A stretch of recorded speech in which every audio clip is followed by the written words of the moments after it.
এখানে পেঁয়াজ আর চাটনি কমপ্লিট, ঝালের চাটনি, একটা ডিম। কেমন হয়েছে? Hello everyone, good evening, welcome back to my new blog. Andhra Pradesh থেকে আবার একটা ব্লগ নিয়ে চলে এসেছি। তো গাইজ তোমাদেরকে আজকে দেখাবো আমাদের এখানে সাউথ ইন্ডিয়ান ধোসা আর চাটনির রেসিপি। তো চলো গাইজ ভিডিওটা শুরু করা যাক। গাইজ প্রথমে বাদাম দিয়ে দেবো।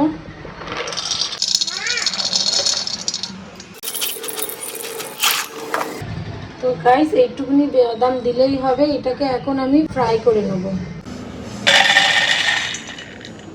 তেল দেবো। গাইস দেখতে পাচ্ছ এখানে পেঁয়াজ আছে, কাঁচা লঙ্কা আছে, কারি পাতা আছে, রসুন আছে, ব্যাস এইটুকুনি আছে। আর টমেটো এখানে একটা আছে। তো আমার কাছে বাড়িতে মানে ঘরে একটাই ছিল, তো সেই জন্য একটাই দিচ্ছি।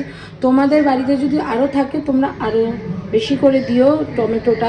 দুটো বড় বড় দেখে দিলে আরও ভালো হয়, দুটো কি তিনটে। তো চলো গাইস এখন আমি এইগুলো সব ঢেলে দেবো।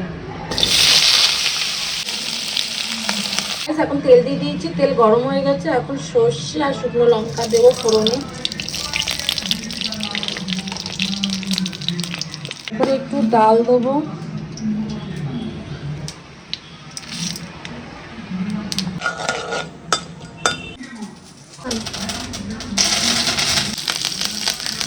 বাদামগুলো ছাড়িয়ে এর মধ্যে দিয়ে মিক্সিতে পিসবো। আর এর মধ্যে একটুখানি দিতে হবে তোমাদের তেঁতুল।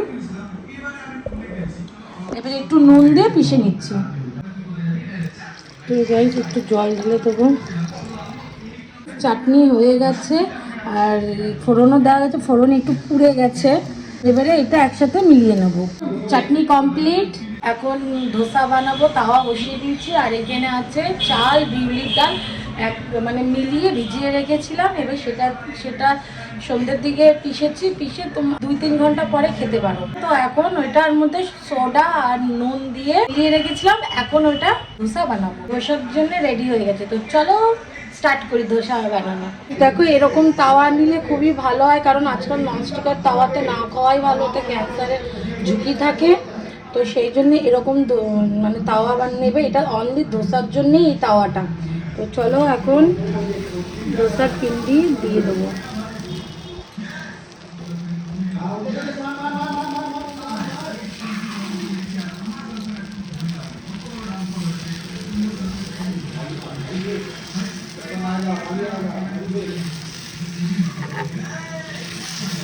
তো গাইস সাউথ ইন্ডিয়ান খাবার কে কে খেতে ভালোবাসো একটু কমেন্টে জানিও। তো গাইস এটা একটা ঝালের চাটনি। এটা বানানো আমি আপনাদেরকে দেখালাম না, আর অন্য কোনো ভিডিওতে আবার অন্য একদিন দেখাবো। তো গাইস এই যে ধোসা রেডি। সিদ্ধার্থ, সিদ্ধু দেখো বাচ্চাদের জন্য বানানো হচ্ছে এটা, তো সেই জন্য একটু মাখন দিলাম তেলের জায়গায়।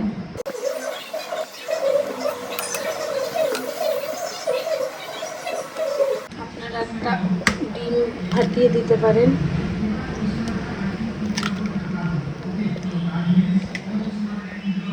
একটু নুন দেবেন, দিয়ে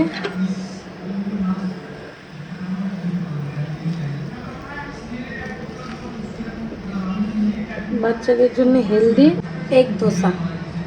তো গাইস বাচ্চাদের খাওয়া গেছে, এবার তোমার দাদা খাবে। চলো দিয়ে আসি ধোসা। হ্যাঁ না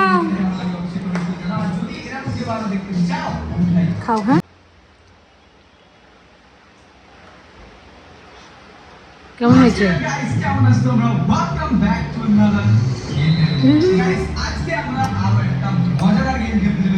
চলো তো গাইজ আমাদের ডিনার কমপ্লিট, সবার খাওয়া দাওয়া হয়ে গেছে।